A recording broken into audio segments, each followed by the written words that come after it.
Hi Joseph, how are you? I'm well, Linda. How are you? I'm good, I'm good. Lovely to be talking to you. Another going from sort of fantasy to sci-fi is quite an exciting thing. Were you ever a fan of the video game Halo before being part of this? I was, yeah. I grew Uh, up with the games, so it was tremendously exciting for me. I remember when Halo came out, and uh, it was a phenomenon, and I played with my friend co-op through Halo 1, and we played Halo 2 and Halo 3, and I'm a big gamer, and I always have been really. So yeah, I was very familiar with the world, and it was tremendously exciting for me when the show was coming out. And then, of course, to be a part of the show was something that I could never turn down. It was How, a how dream does come that true. work for you? How does that work for you? Do you, I'm assuming you'd already seen the first season and then got involved in the second season. How did you have to sort of go back and see what all the other characters were like before sort of jumping into this? It was a kind of wonderful timing because I was offered the part just before, I believe, just before the first two episodes dropped of season one. So I got sent the first few scripts of season two to look at the role, and I was able to read the first couple of scripts and then watch the first two episodes that evening. So I really got a sense of like, this is the world and this is what it's going to be. And of course, as you know, season two, it changed quite a bit from season one. There's a new showrunner involved who brought me on, David Weiner, and a new team in general. But yeah, it was very helpful to be kind of reading the scripts for season two alongside watching season one, because I was able to understand the actors playing these certain characters, and of course I remembered some of them from the games, and yeah, really just kind of immerse myself in that world. Your character is in the great classic sort of English actor play in a villainous character in a sci-fi. Then a bit of he's a bit of a sort of a character in this. And how does it work for you playing those characters? How do you feel about sort of being? I'm not to say typecast because it's not, because I think you give it just enough sort of a nuance for it to work. How does it feel to be sort of repeatedly playing more and more villains? It's interesting because I think with Ackerson, he comes across certainly as a villain in the beginning, but I think you'll find as the season goes on, you start to understand his intentions and his motives. And I know he certainly doesn't end the villain. It's a very interesting arc for me. But yeah, it's true. I am drawn to roles that are more like the antagonist role. And I think partly it's just the fun of it because the villain is the hurricane, who's creating all of the drama and the situations, and then the hero kind of goes in his wake, cleaning it up afterwards. So there's definitely something there, um, which is appealing to me. But yeah, I hope this sort of there's an evolution here with Ackerson, which will be interesting to see how people feel about him when they've seen the entire season. Yeah. Do you find those kind of characters a lot more challenging for you in the acting department? Not more challenging, just more opportunity, really.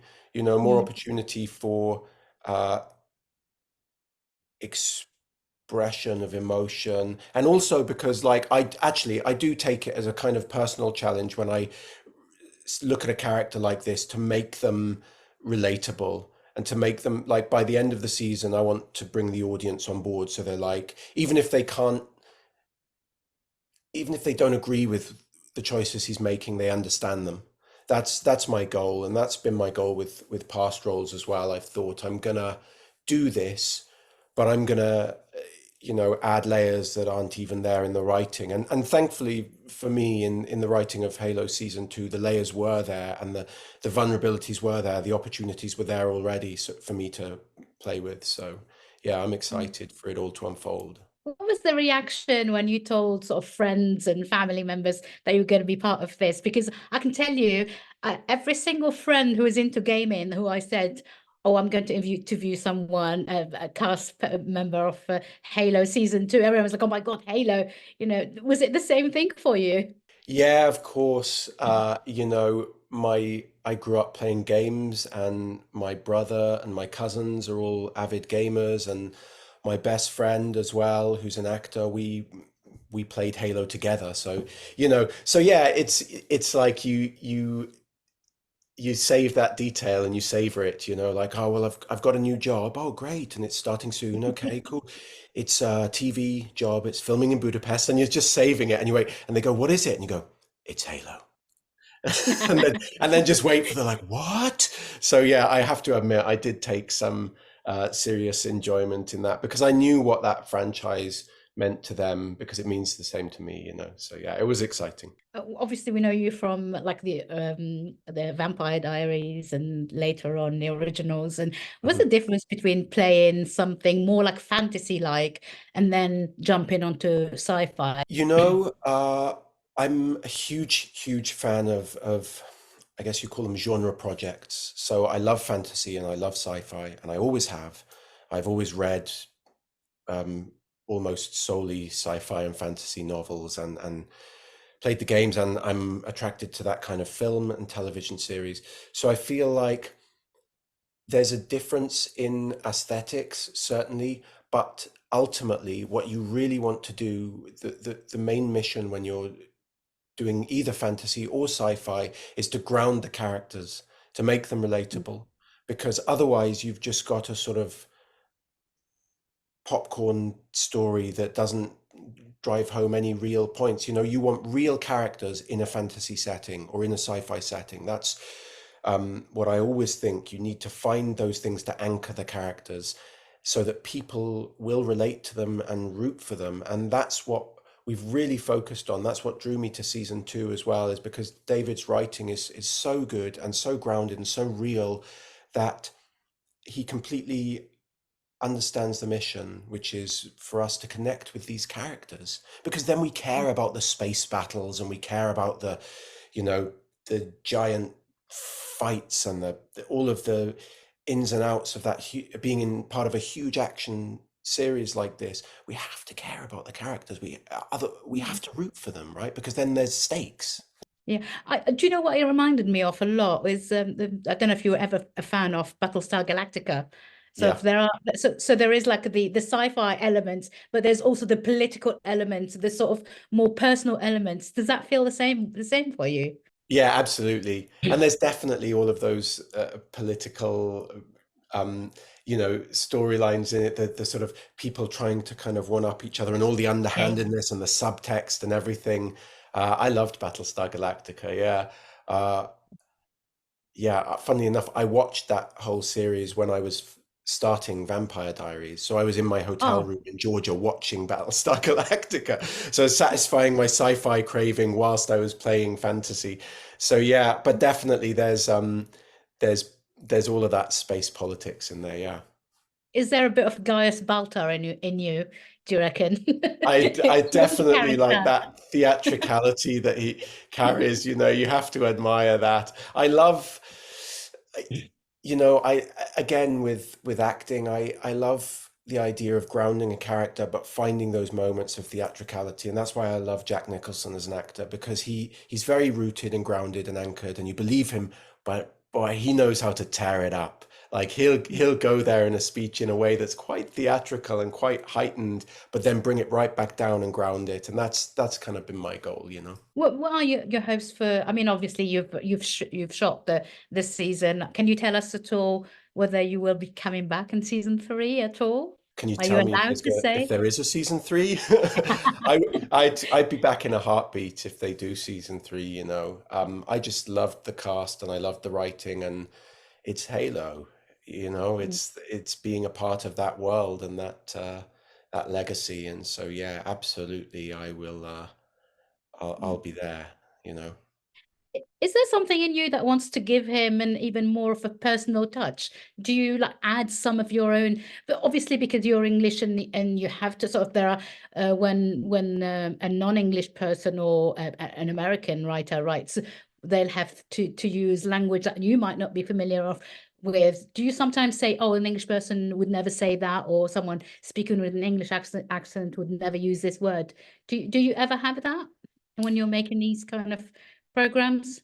Yeah, I do, but you know what I tend to do? Well, certainly on Vampire Diaries and the originals, they allowed me some liberties with, and my excuse was always that, well, I'm English and I'd actually say it like this. With Halo, there's less of that, although David and I made the decision together to make him English, partly because the character, he uses so many different methods of manipulation that I just felt like the sing-song nature of the English accent would lend itself to that a bit better than flat American. Um, but in general now, what I do is just try and get away with stuff on camera. So I've already done it. And then if they don't like it or they want to change it back, they'll come and tell me, but I've already got it in there and I've tried it so they can really see whether it works. So I do take little liberties, but it's interesting. It's a line because it's also sometimes a fun part of the job to make a line of dialogue work that you weren't initially finding a way into. It's sort of like a challenge as well. Like, how can I make this line work for me and get something across in it without just trying to change it because that's the easy way? And so I go between the two. Let's go back to the idea of video games. What are your, say, three favorite video games apart from Halo, obviously, because we have to say that Halo is great. Of course, Halo is great. It is great. I mean, come on. My three favorite video games are probably Skyrim is probably my favorite ever. I've just put so many hours into it and I've Mhm. done everything on it and I just absolutely love it. Uh, I'm playing at the moment. I'm really, really deep into Cyberpunk 2077. I'm playing the Mhm. the Phantom Liberty, the DLC at the Oh, I moment. haven't played it. No, I have not played Oh that God, one. it's so good. It's good. They redid it. They Yeah. did a whole update redoing the whole game because there were so many bugs at first, and I never played it until now. So I just think it works like the best game ever. It's fantastic. And then Last of Us. Last of Us Oh, yeah. really, for me, was a huge, just such a great dramatic game. I played with my wife. We played it all the way through, and it's like watching a movie. Only you're part of it. And Gears of War 3. Yeah. Sorry, Okay. that's four. But No, I it's loved all that right. game as well. I played that co-op, and it was just so, it's amazing how a game can be moving and emotional, and you go through a journey with these characters, and you really care about them, and you're drawn into it. And that's our goal for Halo. Did you watch the series, the Last of Us series? Of course, Obviously, yeah, yeah. yeah. Of course, I How thought it do was you love it? terrific. Yeah, excellent. Okay, I think that's all the time I've been given. But thank you so much, and it's lovely to speak to you. And I'm so happy that you're a game fan as well. So Yeah, great. likewise. Yeah, thank you very much. Cheers. Thank you. Ladies and gentlemen, you're watching Hey You Guys! Hey, you guys! Hey, you guys! Hey, that's what they all say. Hey, you guys! Hey, you guys!